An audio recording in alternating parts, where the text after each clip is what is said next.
আসসালামু আলাইকুম। প্রিয় দর্শক, আপনারা জানেন যে এই মুহূর্তে দেশের রাজনৈতিক অঙ্গনের সবচেয়ে গুরুত্বপূর্ণ একটা ইস্যু হচ্ছে যে পিআর পদ্ধতি, মানে আগামী নির্বাচনটা কিভাবে হবে।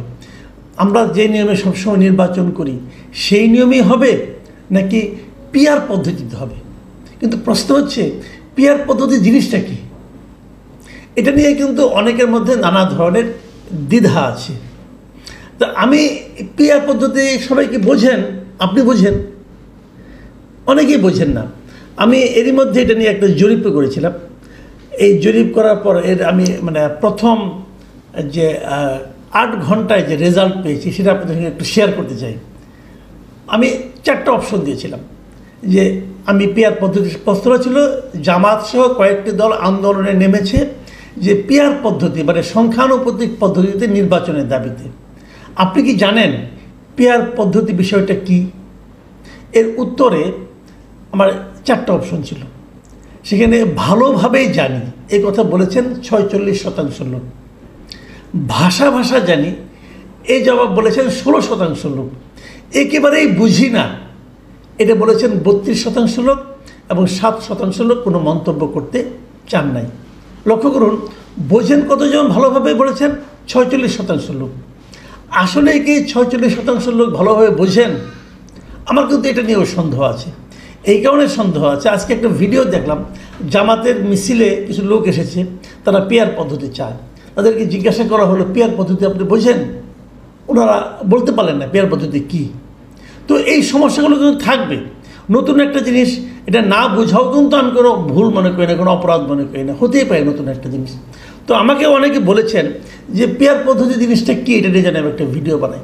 তো আমি আজকে আসলে পিআর পদ্ধতি বিষয়টা কী এটা একটু ব্যাখ্যা করে একটা ভিডিও করতে চাচ্ছি। আমি প্রথমে বলে নিই, আমাদের এখানে যে নির্বাচনটা এখন হয় এটাকে বলা হয় ফার্স্ট পাস্ট দ্য পোস্ট, সংক্ষেপে FPTP। এই সিস্টেমে নির্বাচন হয়, অর্থাৎ যিনি মনে করেন 4 জন প্রার্থী আছে, আমি একটু উদাহরণ দিয়ে বলি। ধরেন 4 জন প্রার্থী, ক খ গ ঘ, আমি এভাবে রাখলাম।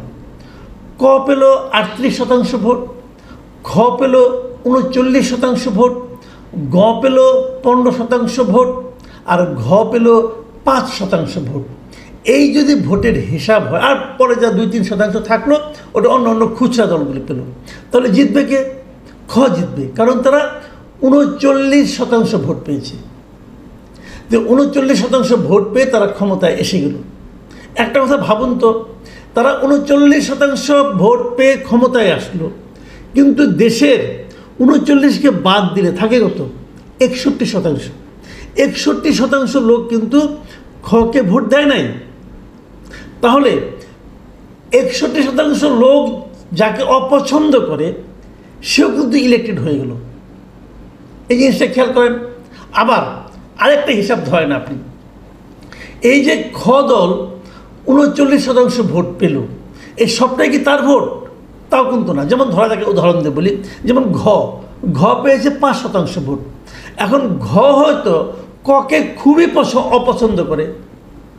যেমন আমাদের এখানে অনেক সময় কিন্তু হয়, একটা যেমন ধরেন আওয়ামী লীগ জামাত হয়তো আওয়ামী লীগকে খুবই অপছন্দ করে, কাজে আওয়ামী লীগকে ঠেকানোর জন্য হয়তো জামাতের লোকজন যে বিএনপিকে ভোট দেয়, এরকমও কিন্তু হয়। আমি এখানে যে উদাহরণটা দিচ্ছিলাম ওভাবেই বলি যে ঘ হয়তো ককে খুবই অপছন্দ করে, এই জন্য সে তার অনেক ভোট সে খকে দিয়ে দিয়েছে। সে খকেও পছন্দ কম করে, কিন্তু কয়ের চেয়ে একটু কম করে, দুইটা অপছন্দের মধ্যে খটা হলো কম অপছন্দ, তাই সে খকে ভোট দিল। এখানেও কিন্তু ভোটের কিছুটা এমন জায়গায় সে ভোট দিল যেখানে সে অন্য সময় হলে ভোট দিত না, এটাও কিন্তু ঘটে। এই যে ঘটনাটা, এখান থেকে বাঁচার জন্যই কিন্তু নতুন একটা পদ্ধতি আসছে। সেই পদ্ধতির নাম হলো প্রপোর্শন রিপ্রেজেন্টেশন সিস্টেম, সংক্ষেপে PR সিস্টেম। বাংলায় আমরা যেটাকে বলি সংখ্যানুপাতিক পদ্ধতি। এখন ওই যে আগে যেটা বললাম যে FPTP, ওই সিস্টেমে পৃথিবীর কতগুলি দেশে এখন নির্বাচন হয় জানেন? 58টা দেশে। পৃথিবীতে 58টা দেশে ওই এফপিটিপি মানে যে পদ্ধতিতে আমরা নির্বাচন করি এই পদ্ধতিতে নির্বাচন হয়। এর মধ্যে ইন্ডিয়াও আছে, এর মধ্যে পাকিস্তান আছে, এর মধ্যে ইংল্যান্ড আছে, এরা এই পদ্ধতিতে নির্বাচন করে। আমেরিকা কিন্তু আবার আরেকটা পদ্ধতি, ওটা মানে কলেজ সিস্টেম, ওটা অন্য হিসাবে, ওই আলোচনা আমরা যাচ্ছি না আপাতত। আর এই যে বললাম পিয়ার সিস্টেম, এই সিস্টেমে এই মুহূর্তে সারা দুনিয়ার 90টা দেশে নির্বাচন হয়, 90টা দেশে। এখানে পদ্ধতিটা কি এটা আলোচনা করি। তাহলে কোনটাতে বেশি নির্বাচন হয়? পিয়ার পদ্ধতিতে। কিন্তু প্রথম পিয়ার পদ্ধতিতে নির্বাচন শুরু হয়েছিল বেলজিয়ামে, সেটা 1900 সালে, 1900 খ্রিস্টাব্দে প্রথম বেলজিয়ামে পিয়ার পদ্ধতিতে নির্বাচনটা শুরু হয়। সেটা এখনও বেলজিয়ামে সেভাবে চলছে। এছাড়া এখন নেদারল্যান্ড, ইসরায়েল, এখানেও এই সিস্টেমেই নির্বাচন হয়। ইসরায়েলেও কিন্তু এই পিয়ার সিস্টেমে নির্বাচন হয়। আমাদের পার্শ্ববর্তী দেশ নেপালেও পিয়ার পদ্ধতিতে নির্বাচন হয়।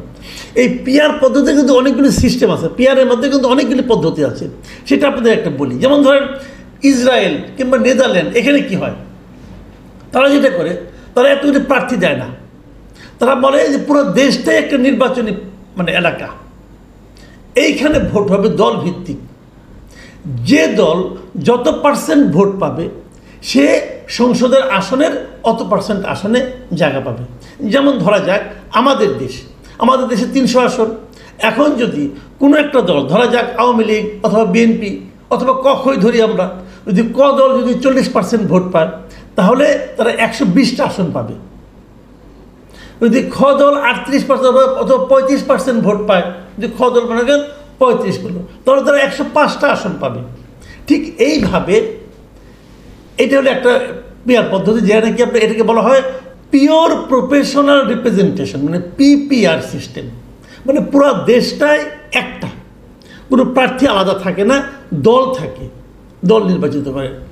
এই পদ্ধতিতে নির্বাচন হয় সাধারণত ইসরায়েলে হয়, নেদারল্যান্ডসে হয়, এই সিস্টেম হয়। আবার আরেকটা আছে, সেটাকে বলা হয় ক্লোজ লিস্ট সিস্টেম। সেটা কোনটা?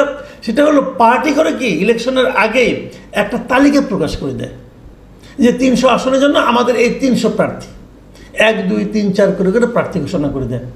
তারপরে তারা যদি এরকম 120টা আসন পায় তাহলে ওই প্রথম থেকে 120 জন যাবে, ওই তালিকা দেখে ভোটাররা ভোট দিবে। এটা একটা পদ্ধতি। এখন এই পদ্ধতিতে হলে আমাদের এখানে কি হতো আমি ওইটা একটু বোঝাই, তারপরে আপনি অন্য লাইনে আবার আসতেছি। যেমন আমাদের একদম কখর উদাহরণটা অনেকে মনে রাখতে পারেন না, এখন আমি একটু দলের উদাহরণ দিয়ে আপনাদের বুঝিয়ে দিই। ধরেন 2001 সালের নির্বাচনের কথা আপনারা ধরেন, মাথায় রাখেন। 2001 সালের নির্বাচনে কে জিতেছিল? বিএনপি জিতেছিল। বিএনপি কত % ভোট পাইছিল? বিএনপি সেবার 40.97% ভোট পেয়েছিল। ধরেন 41% ভোট তারা পেয়েছিল। 9-7 মানে তো 41 প্রায়। 41% ভোট পেয়ে তারা আসন পেয়েছিল কয়টা? 193টা। খেয়াল রাখবেন, তারা 193টা আসন পেয়েছিল। 300 আসনের মধ্যে 193টা তারা পেয়েছিল 40.97% ভোট পেয়ে। আর সেবার আওয়ামী লীগ ভোট পেয়েছিল কত? 40.13%, মানে সামান্য কম ভোট। কিন্তু আমি যদি সংখ্যা হিসেবে করি, বিএনপি ভোট পেয়েছিল 2,28,33,000, আওয়ামী লীগ পেয়েছিল 2,23,65,000, মানে 5 লাখ ভোট কম পেয়েছিল আওয়ামী লীগ। এবং এই 5 লাখ ভোট কম পাওয়ার কারণে আওয়ামী লীগের আসন হয়েছিল 62টা। কোথায় 193 আর কোথায় 62। কিন্তু যদি ওটা পিয়ার সিস্টেম ইলেকশন হতো তাহলে বিএনপি আসন পেত 193টা না, তারা পেত 123টা। আর আওয়ামী লীগ 62টার পরিবর্তে আসন পেত 120টা। সেই নির্বাচনে জাতীয় পার্টিও ছিল, তারা ভোট পেয়েছিল 7.24%, তারা আসন পেয়েছিল 14টা। যদি পিয়ার সিস্টেম হতো তাহলে তারা আসন পেত 22টা। আবার জামায়াত ইসলামে 2001 সালে বিএনপির সঙ্গে মিলে ইলেকশন করেছিল, কাজে তাদের শতাংশটা ঠিক বোঝা যায় না। তবু আমি ধরে নিচ্ছি জামাত ভোট পেয়েছিল, ওই জামাত যেগুলি অ্যাবসলিউট জামাত ছিল সেখানে ভোট পেয়েছিল তারা 4.28% এবং আসন পেয়েছিল 17টা। কিন্তু যদি সেটা পিয়ার সিস্টেমে নির্বাচন হইতো এই ভোটের কারণে তারা আসন পেত 13টা। মানেটা হলো এখানে এটাই যে যাদের নাকি কম ভোট পায় সারা দেশে তারাও কিন্তু কিছু আসন পেয়ে যায় জাতীয় সংসদে। আর যদি পিআর সিস্টেম না হয়ে আমাদের এই কনভেনশনাল সিস্টেমে হয়, তাহলে সেখানে দেখা যায় যে 1% 2% ভোটের ব্যবধানে প্রায় 100-150 ভোটে কিন্তু এই আসলে কিন্তু ডিফারেন্স হয়ে যায়।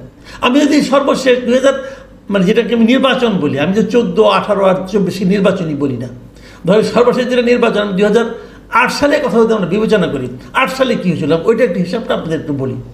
8 সালে আওয়ামী লীগ ভোট পড়েছিল 48.04%। তারা আসন পেয়েছিল 230টা। যদি পিআর পদ্ধতিতে হতো তাহলে তারা আসন পেত 144টা। আর বিএনপি সেবার ভোট পেয়েছিল 32.5%। তারা আসন পেয়েছিল 30টা মাত্র। যদি পিআর পদ্ধতিতে তার ইলেকশন হতো তাহলে তারা ভোট পেত 97টা। ভাবেন আপনাকে জিনিস, তার মানে কি? তার মানে নিচের দিকে যে দলগুলো আছে তারা পিআর সিস্টেমের মাধ্যমে বেশি পায় আসন। কারণটা কি? তারা তো ভোট পাচ্ছে, মাথায় রাখুন আপনি, তারা তো ভোট পাচ্ছে। এই ভোট যারা দিচ্ছে সাধারণ মানুষ, তাদের তো একটা বক্তব্য আছে, তাদের তো একটা ভয়েস আছে। তারা তো চাইবে যে আমি যাকে ভোট দিলাম তা সেও যেন ওখানে যেতে পারে। সারা দেশে কোনো কোনো দল আছে একটা কোনো কোথাও পাস করতে পারে না, কিন্তু সারা দেশে কিছু কিছু কিছু কিছু ভোট পায়। যে সব ভোট যোগ করে দেখা যাবে সে 2% ভোট পেয়ে গেছে। যদি কেউ 2% ভোট পায় সারা দেশে, তাহলে সে কিন্তু এখানে আপনার 6টা আসন পেয়ে যাবে এবং তাদের 6 জন লোক কিন্তু সংসদে যাবে। তো এইটাতে আমার মনে হয় এটাকে আমি মোর ডেমোক্রেটিক আমার বিবেচনায় বলি। আমারটা ভুলও হতে পারে, আমারটার সঙ্গে আপনি একমত নাও হতে পারেন, কোনো সমস্যা নেই। এটা আমার কাছে মোর ডেমোক্রেটিক মনে হয়। কিন্তু এখন যে বিতর্কটা উঠেছে সেই বিতর্কটা হলো যে আমাদের দেশে অনেকে স্বতন্ত্র দাঁড়ায়, তাদের কি হবে? আবার অনেকে আছে যে আমি আমার এলাকায় একজন লোককে চাই, সেই লোকটাকে আমি পছন্দ করি, তাকে আমি চাই। আবার অন্য জায়গায় তাকে আমি চাই না। এখন যদি পিআর পদ্ধতিতে হয় তাহলে এখানে হয়তো আমার এই লোকটাকে আর দেওয়া হবে না, অন্য একজন লোককে এখানে বসাই দেওয়া হবে। অথবা কে কোন এলাকার এমপি হবেন, কাকে কোন এলাকায় দেওয়া হবে, এই যে ভাগগুলো, এটা নিয়েও কিন্তু একটা জটিলতা আছে। এই জটিলতা থেকে বাঁচার জন্য আরেকটা নির্বাচন পদ্ধতি আছে। সেই পদ্ধতিটা চলে জার্মানিতে। তারা একটা মিশ্র পদ্ধতি করে। সেই পদ্ধতি তারা কি করে? তারা সমস্ত আসনগুলির মধ্যে 50-50 করে দেয়।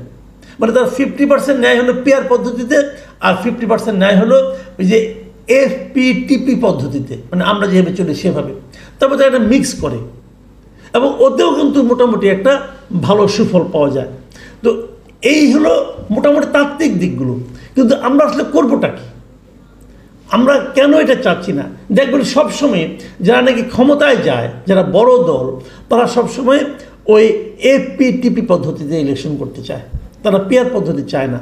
আর যারা তুলনামূলক ছোট দল তারা পিআর পদ্ধতি চায়। গণতন্ত্রের মূল বক্তব্যটা হলো আপনি একজন মানুষের কথাও শুনবেন। যত বেশি লোকের কথা, যত বেশি লোকের ভয়েস আমি সংসদে আনতে পারবো ততই সুবিধা।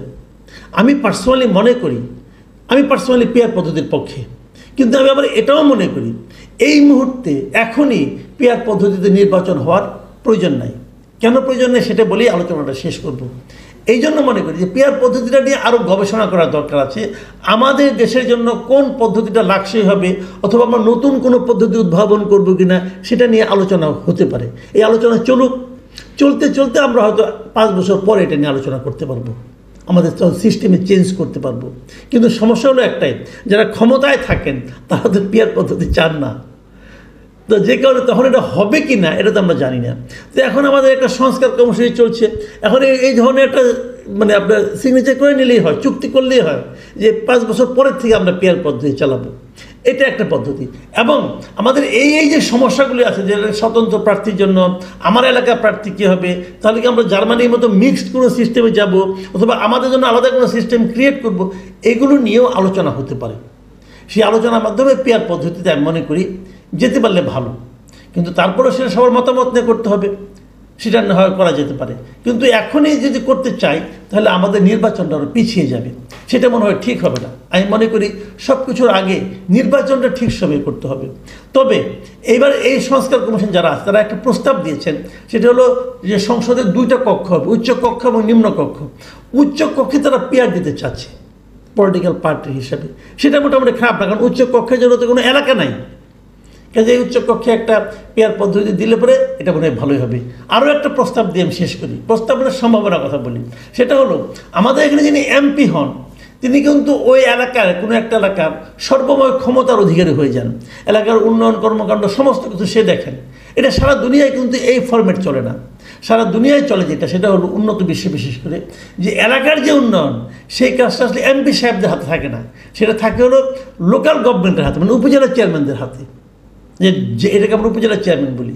যদি লোকাল গভর্নমেন্টের হাতে আপনি এলাকার উন্নয়নের দায়িত্বটা দিতে পারেন এবং যারা এমপি হবেন তারা কেবল আইন তৈরি করবেন, তাহলে কিন্তু পেয়ার পদ্ধতির যে সমস্যাটা এখন দেখা যাচ্ছে এই সমস্যাটা হয়তো এতটা তীব্র আর থাকবে না। প্রিয় দর্শক, আমি মোটামুটি আমার মতো করে একটা বলার চেষ্টা করলাম। আপনারা এটা বিবেচনা করে দেখবেন, পেয়ার পদ্ধতি সম্পর্কে আরও জানুন, আরও জেনে আলোচনা করুন, আপনার পাশের লোকের সঙ্গে কথা বলুন, আরও পড়াশোনা করুন, তারপর পেয়ার পদ্ধতির ভালো মন্দ নিয়ে আপনারাও একটা অপিনিয়ন গড়ে তুলুন। প্রিয় দর্শক, এখন এই পর্যন্তই। আল্লাহ হাফিজ।